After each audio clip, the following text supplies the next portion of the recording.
All right. Well, I am so excited because we're going to be talking to someone that I had the opportunity to meet on a Zoom call we did. And he shared his story, and he actually just recently left his job. And so I'm really excited to have on Wilson Dos Santos from the northern tundra of Canada, or at least it's the northern tundra compared to Florida where I live. So Wilson, thanks for coming on. Hey, Kevin. Thank you very much. Thanks for inviting me. My pleasure to be here.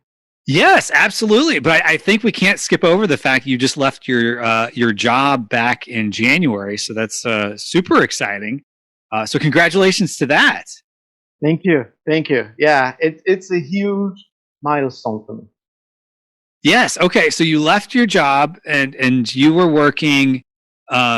You had a safe, cushy job, from what I recollect. Like it was a government job. You know, like they don't really fire people. Very, You're kind of being considered for a promotion, if I remember correctly. very secure. It was a very secure job. Things were going well.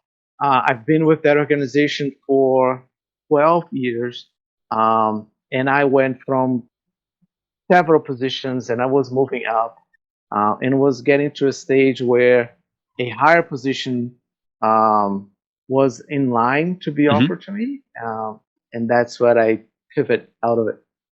Okay, so they're offering you a carrot, and you said I'm out. So let's unpack that and see how we got here. So just to kind of, so everyone knows, we were looking at, you were showing your app of your global sales because you're selling on Amazon in the US and in Canada, if I remember correctly. Right, And yeah. you're doing well over seven figures. In fact, in Canadian dollars, it was multiple seven figures, if that's fair to say. So you're doing very well. But this didn't happen overnight. Like you didn't just say, I'm going to, I watched a couple of YouTube videos and threw some products up on Amazon, and I left my job a week later. Like this was 3 years in the making, right? Yeah, yeah, and it. The story started in 2014.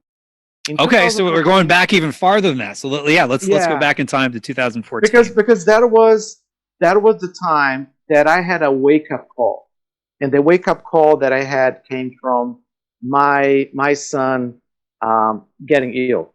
So Mm. in like overnight, we had to rush him to the hospital, and during that time, I would stay with him at night. The night shift would be mine. My wife would be in the day shift. And in the morning, we would meet with the doctors and make the call for what are we gonna do, for the next 24 hours. Oh my So gosh. his situation was so severe that we were dealing with 24 hours time gap between what we did yesterday, what was the result, and what are we going to do next. And the doctors invited us to be with them to make the decisions together. And after that meeting, I would dress up, get in the car, and go to work. And one morning, I caught myself sitting in the meeting room discussing if a button should be that close to the edge of the screen of that application. And I was thinking to myself, what am I doing here? Like I have so much on my plate. I have Right. my son is in the hospital, and all the drama that comes with it. I have another child. We have to take care of her, and then now he's in the hospital, and so on. And I realized one thing, that the only reason why I was sitting in that meeting that morning was because that organization held my paycheck, Mm. and that paycheck was what I needed to support my family. And then the big realization for me was when I realized, wait a minute, that's my fault. It's nobody else's business to take care of me than me. And if I'm in this situation, it's because I put myself in this situation. I'm not any shape or form blaming anybody or any organization. It's me. I was the one that put myself in this situation with maybe my poor financial planning, the way I managed my career, the way I managed my life. I was the one that put myself in that situation, and then I made a commitment to myself. I want, I want, I want to take care of my own life. I took charge of my own life, and that's where my journey started. And that's what I start seeking. What is out there that will bring me that sense of ownership of my life? And that's where my whole search started. So that's why when we tell it on Amazon, then I end up going to Amazon. I've been in business with Amazon for 3 years. But then we always have to take in consideration in 2014 actually for me is the beginning. It was what the wake up when I realized, wait a minute, if I'm going to take ownership of my life, I have to change who I am and where I'm going. Otherwise, there is no way out. There is no way out of that. And then and then I started my research, and I found someone through another podcast. I heard one of the guests talking about Amazon FBA, and that sort of was that intrigues me, and I was like, oh, that's something that I can do while I'm working. I can do on the side. And that's where then I bought a course. I went through the course, then I launched my first product. Now everything else is history. Awesome. Okay, so let's unpack that a little bit. So you had kind of a come to Jesus type moment in your head where you're like, okay, I'm questioning if I'm on the right path. And I think a lot of us can relate to that. And so in your case, it was, the whole fighting in a conference room about a button. And for those who've ever worked for a company with more than 10 people, you know how you can be stuck in a conference room arguing over the most mundane details, which really, it's not even oftentimes about the details itself and what's going to be effective and what's going to actually work. Oftentimes it's about feelings and power struggles, and someone's trying to like these turf battles that happened in these conference rooms at jobs. And I had something kind of similar. So my dad, God rest his soul, he passed away from a brain tumor, and basically 3 weeks later, my daughter was born. And so I lost my father and became a father in a short period of time.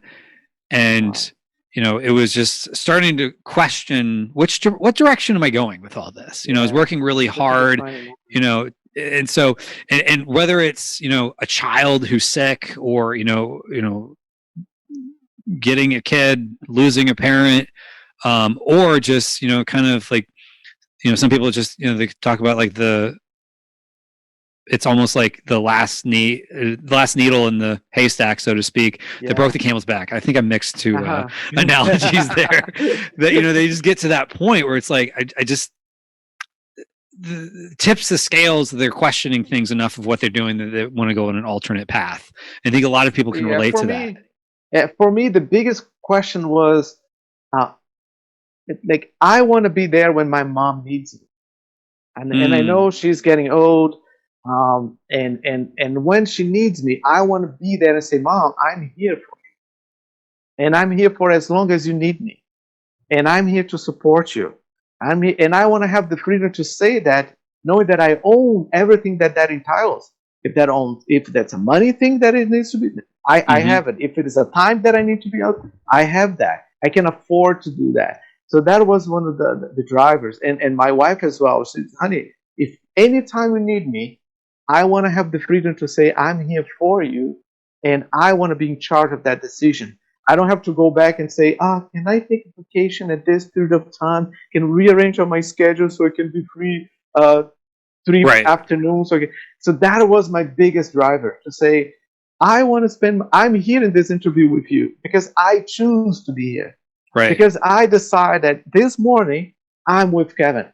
I devoted my time to him. I be here to serve him and be with him. And it's nobody else's business. It's my business.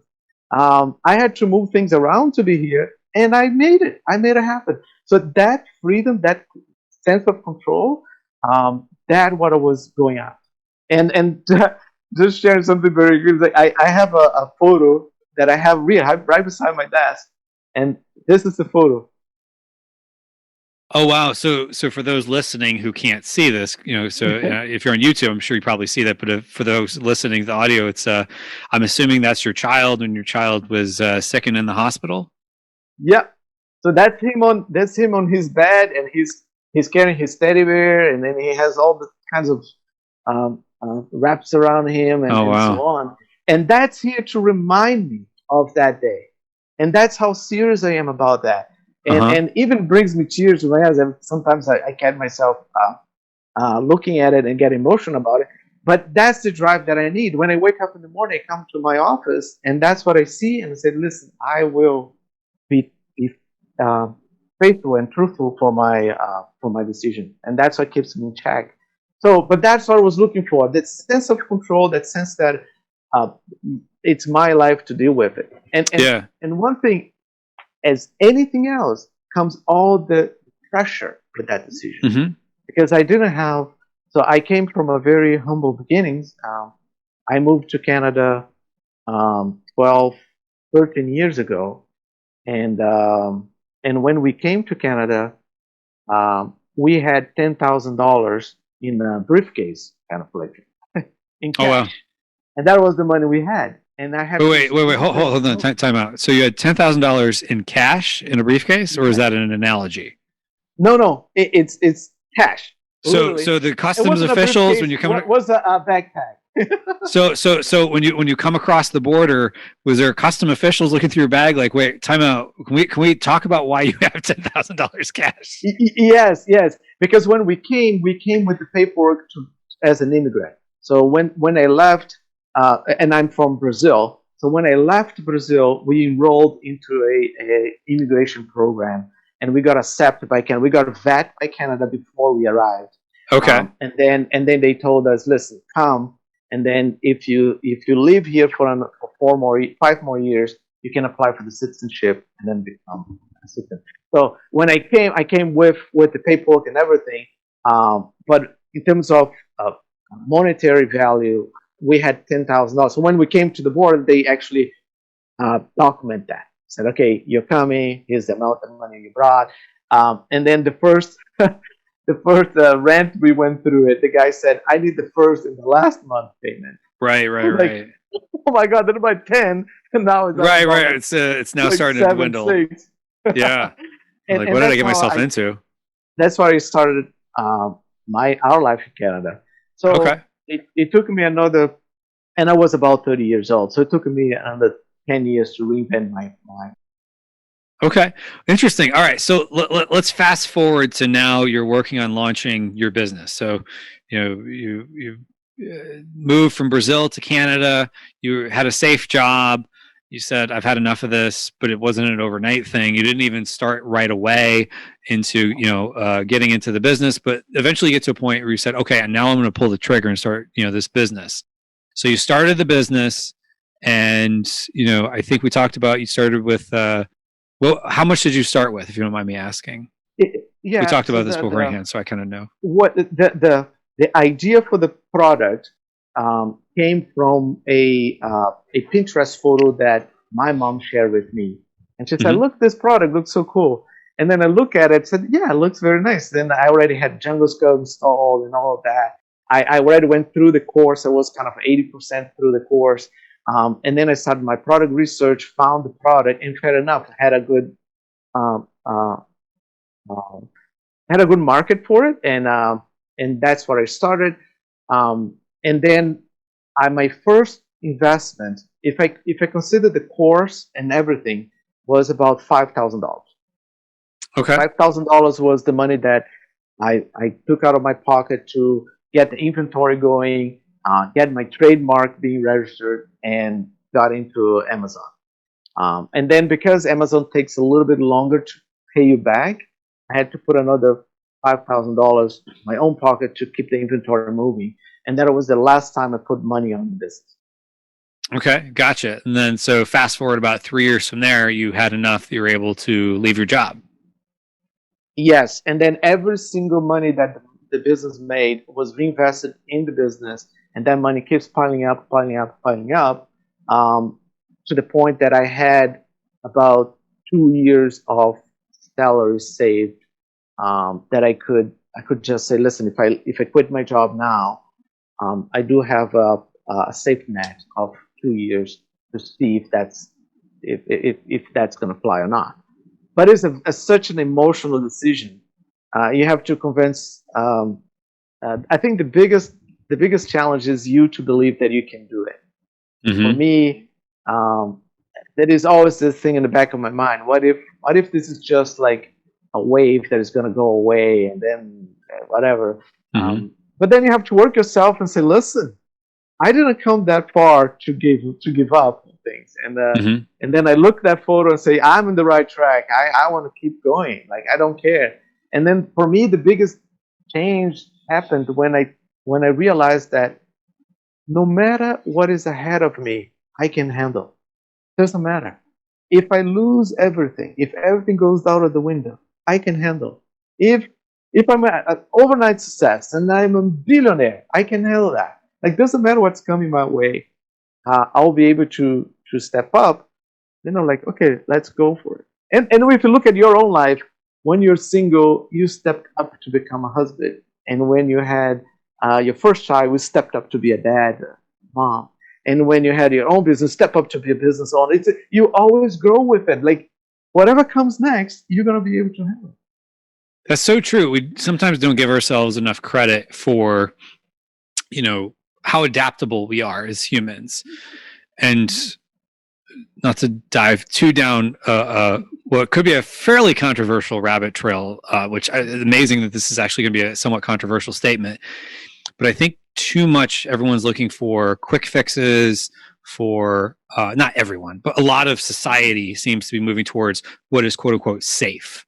And I don't just mean safe from, diseases or safe from, road accidents or something like that. Like that legitimate safety, I'm not taking away from. What I am taking away from is like risk. Like we should almost like there's a feeling of we should not have any risk at all, and that's not sustainable. There's always going to be some level of risk. Like I think it was Les Brown says, nobody gets out of life alive. Yes, there's always I going to be love that, some man. inherent risk. He was such an instrument for my life. Like that man, I wish I can meet him, and personally thank him for what he did. But yeah, Les Brown is one of these guys that I totally admire for, and his story and everything. And he's the one that says, "Listen, easy is not an option." I love that quote.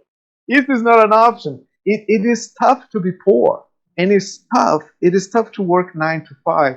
It is tough to be struggle with money. It's tough to not have time to do what you're looking for. And the same way, it's tough to get all of that too. It is tough to have financial security. It is tough to be able to afford to have time to do what you wish to do with your life. So easy is not an option, guys. Just stop. Yeah. Whatever you have in mind about easy. Right. Everything is tough. Yeah, it is tough and it is risky. It is risky.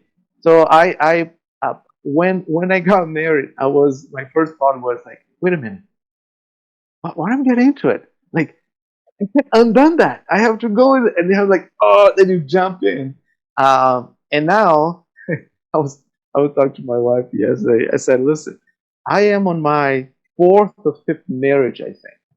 And she was like, oh yeah? I said, yeah. We are together for 20 years, but we changed so much as a person. Like we changed so much. Like our marriage is not what it used to be when we started. We are not what we used to be. Like we met each other when I was university. Like we got married before I actually graduated university. And fast forward now, look where we are at, and it's amazing. It's amazing. And every step on the way, you have to take risks. I'm gonna get married. I'm gonna have a kid. I'm gonna have the second kid. I'm gonna go to Canada. I'm gonna have. I'm gonna find a job. Now I'm gonna leave my job. So I got to a point where I realized, what else do I need from the universe to understand that I'm resourceful and I can do it? Like what else? Look back what you have done with your life, and you can do it. Whatever comes next. Well, let's dive into that a little bit. So, okay, the risk. So, for a lot of people, it's the risk of pulling the trigger to start the business. It's the risk of pulling the trigger to order the second batch of product, or if the first product didn't go well, to start again, or whatever the case is. So tell me about what was going through your mind when you decided to pull the trigger to leave the job. Like, Right. Walk me through Right. walking into your boss's office to put in your notice. It is. It is such an emotional debate. And again, remember, I had 2 years. I could have done with 1 year. Mhm. Why haven't I? Is a mental battle of like how much security do you need? Like, what else do you need? And for me, the it just felt right. It got to a stage, and to be honest, there was a situation where I knew they would offer me a higher position, and I didn't want to take the position and then tell them later I'm leaving. Mm. I felt that it was my responsibility to be fair with them as well, and I couldn't be upfront to say, hey, I'm gonna leave in 6 months. So then I was kind of playing the game, keep working hard, doing my, and then each time I knew they would approach, I would just, okay, let's talk about later after this next release. And by the way, I my whole career was in IT, so Hmm. I did everything in IT, from business analyst to development to project management to IT manager to everything. So when, and I knew when each time they would get closer, I would just say, okay, next release, we'll finish this, and we go back to this subject. And then in December, that was when I made the call and said, listen, I'm leaving. And they got shocked because of this whole pension plan, everything's lined up. You're going to Oh work yeah. until you retire. The pension plan is going to be there. It's so safe. My own boss, I recall him saying, I'm not going anywhere. I'm too close to retirement. I'm just going to cruise. Right? And that whole environment, I look at him and said to myself, I don't want to ever say something like this. I don't want a cruising life. Time is the most precious thing you have. Yeah. I don't want to kill another 10 years or 15 years of my life so I can retire, so I can get a steady income. And that's what retirement is a steady income that comes without you having to do your time at work. And sorry, I have to work another 15, 20 years so I can get there. What if I can get there now? Can I just work hard now and have it and now?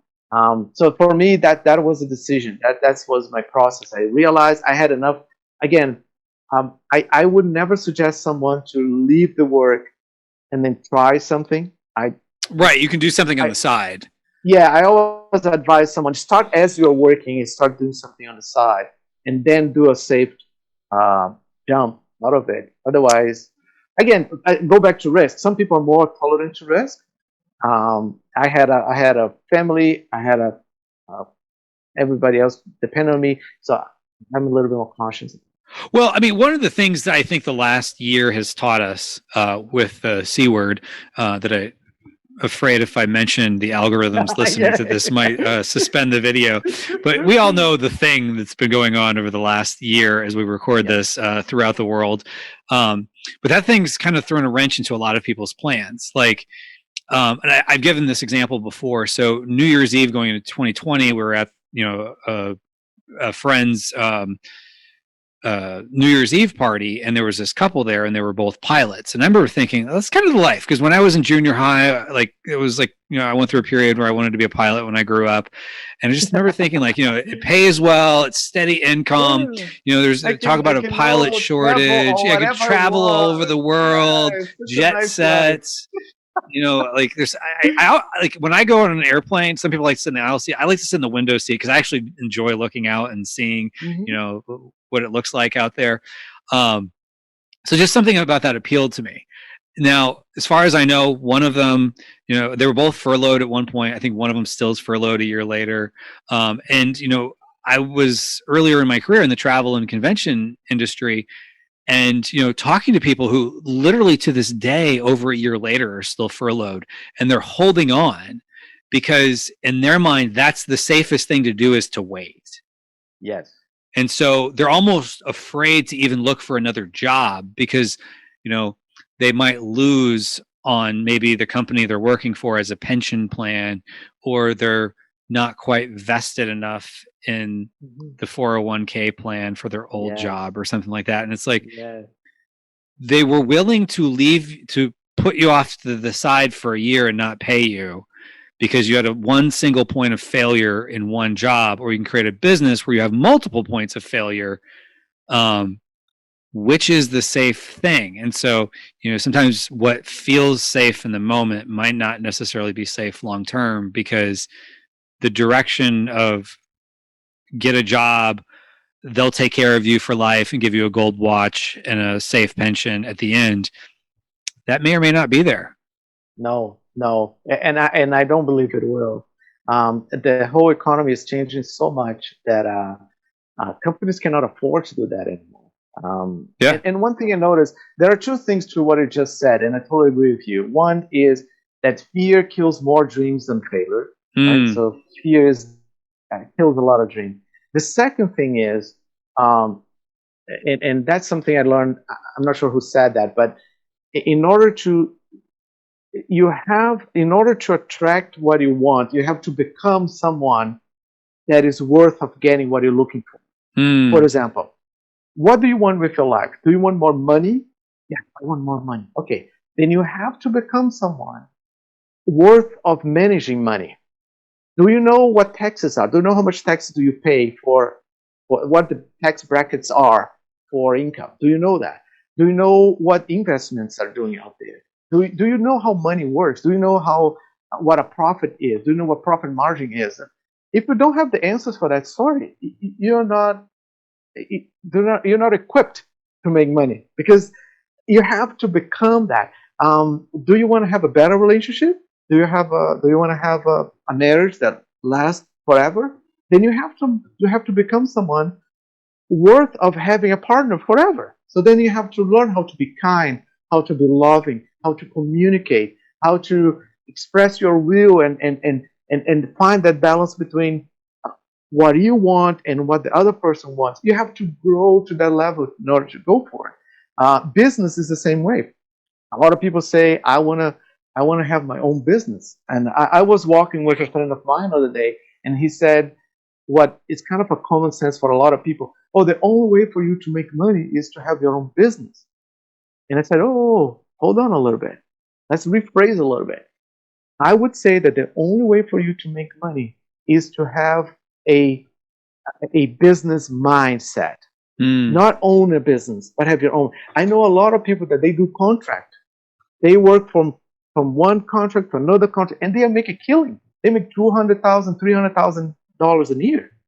They're still working for somebody else. They don't have their own business. They work as a contract, but they can make a lot of money on it. And I know people that own stores here in my town, that the guy works 12 hours a day and barely can make a living out of it. He owns his own business, but his mindset is of employee mindset. And it's about your mindset. Think about what does it mean when you say having your own business, because you have to grow to that level.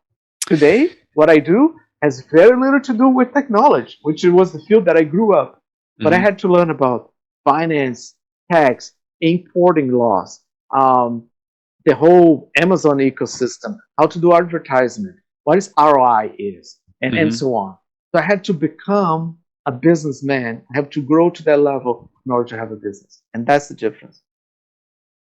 That's awesome. So let's talk a little bit more about the business mindset. So just to kind of wrap things up, I want to get your kind of thoughts on what someone who, let's say, is listening, and whether they're starting off and they want to get to six figures in sales in a year. Are there 6 figures a year in sales, they want to get to 7 figure a year in sales, or they're 1 million, they want to get to the 2 million, whether US or Canadian dollars.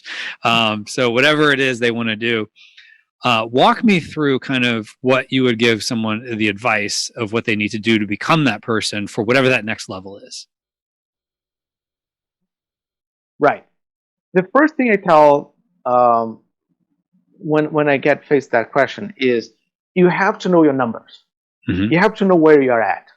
So do you understand your numbers today? Like how much money you make, how much money you spend, how much money is left over, and where that money is going to. Once you understand that, your decision is so easy. Let's say, let's personal. If you work for a salary and you're making $100,000 a year, let's just say, Mhm. If you know your numbers for that $100,000, you're encrypting yourself to make more money, because you're gonna see where you're spending, where the percentage of your expenses, where they're going, and so on. And with that in mind, you're gonna think, okay, if I got to this much, I'm happy or not. If you are happy about that much, then just keep doing whatever you're doing. It's working for you. So much so that that's what you're making. If you're not happy about it, then think about what is the number that would make you happy, and what is that, and why. If you make $60,000 a year and you think, you know what, if I would make $100,000 a year, my life would be better. Then you owe it yourself to explain why, where that money would go. What do we do with that money? If you Mhm. get another 40K at the end of the year, what do we do with that money, and how are you going to allocate that money? What are you going to do? And that helps you to give you clarity about the next step. You're going to see most of the time when you do that exercise, you're going to realize that you're spending too much time on restaurants, clothing, and then you have to, okay, maybe I could save a little bit more over here and then invest somewhat over there, and so on. That's on the personal level. In the business level, it follows kind of the same blueprint. If your business is making $100,000 a year and you want to get to $200,000 a year, the first question that you have to answer is why. Why do you want Mm. to get there? Because if you understand the why, the how, it's easy. Because the how, it's what you're gonna. That's what your intention will come. You're gonna put your intention towards it, and then you're gonna find your ways around. So what I did with mine was exactly that. When I make $10,000, I thought, you know what? If I make $20,000, um, another $10,000 more, if I double my revenue, I'll be able to negotiate my price with my supplier, and then I can put more inventory in, and that's going to make my profit margin better. Um, so then when that money came, I knew exactly where I was going to. And then I put my strategy in place, got the sales going, and um, this whole situation we're going through right now, in terms of online sales, where I was at, was very, like, the sales went skyrocket. The Mm. sales just went all the way up on its own. Just being there. The way I see myself was that I was surfing. I was with. I was in the water when the wave came, and I just surfed with it. Mhm. The only credit I can take is that I was there. Right. Everything else was just surfing, because as I was making more money, I was making to grow my influence. I was able to spend more money in advertisement. That gives me more revenue. That gave me more money to get more inventory. That lowered my price of shipping, and that gave me more equity that I could reinvest. So that was my process. And today, um, I have two warehouses in US and one warehouse in Canada, not mine, that I work with, Mhm.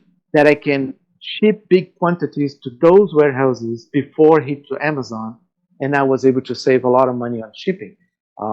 But that was my goal. But answering your question, the first step is you have to understand your numbers, Mhm. and second, you need to understand which number you want to get to it and why. Once you know that, then it makes easier for you to make decisions. Very good. Yeah. So you got to know the why, and you got to know what you're shooting at, where you're at, and where you're going. So that all makes sense, because so much of it is an intentionality that if we're not Yeah. intentional about where we're going, sometimes things will just happen around us. And Yeah. you have to roll with the punches. Yes. For Yes. me, And the C if you word don't know started where out you're not as a going, good. yeah, if you don't know where you're going, it's very tough for you to know how far you are at. Mm-hmm. You know what I mean? And that's what happened with many people in life. They are living their lives not knowing where they're going, and they're always unhappy about what's not working for them more than what is working for them. Mm. And that's what I tell people most of the time. If I ask you, what is it in your life that you don't like, you may come up with a list in 5 seconds.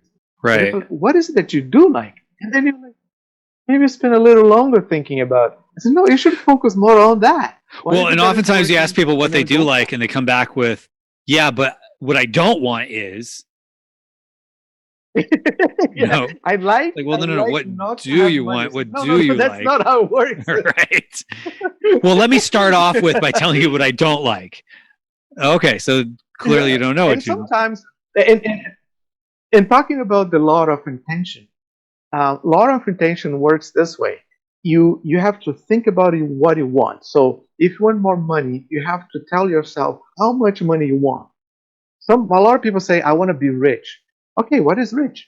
It's $100,000 a year. It's $200,000. It's $300,000 a year. Is a lump sum, or is like 3 million in 5 years? What is it? What Mm-hmm. is being rich?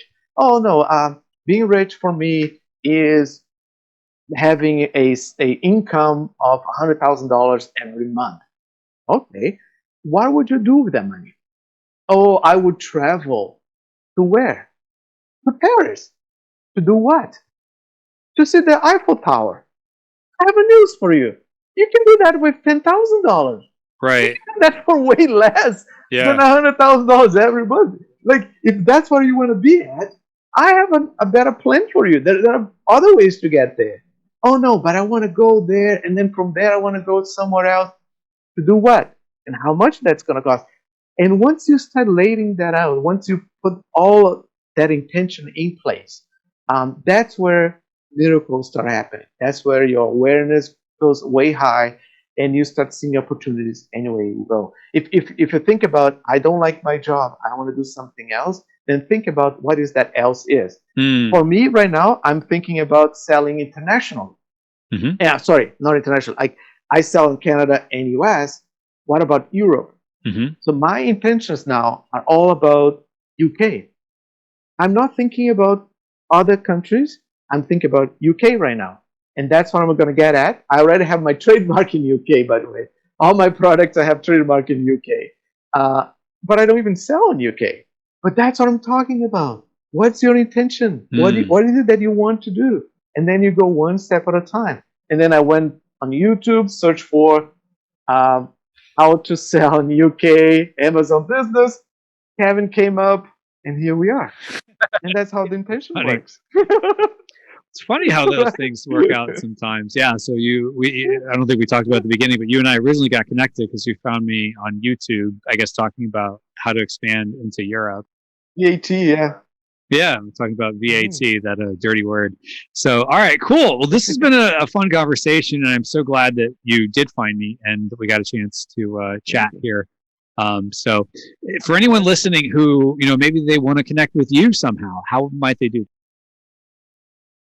Yeah, you have your Facebook group, Mm-hmm. and I'm there. So feel free to connect to the Accelerate E-commerce Facebook. And we also have some live chats that we do together, some meetups. Mm-hmm. So I'll be there. Awesome. Yeah. So for those listening, if you go to maximizingecommerce.com/group, that will take you to the Maximizing E-commerce Facebook group, which, of course, if you're in Facebook, you can always click on the search button and type in Maximizing E-commerce, no dashes. And then you can find the group and ask to be let in and start chatting. You can always tag Wilson dos Santos in the group, and I'm sure I'll put a post in about the fact about this episode where and tag you in it, and so folks can find that and maybe ask a question if they have something. So this has been a fun conversation, Wilson. So really appreciate having you on. Thank you. Thanks for having me. Thank you.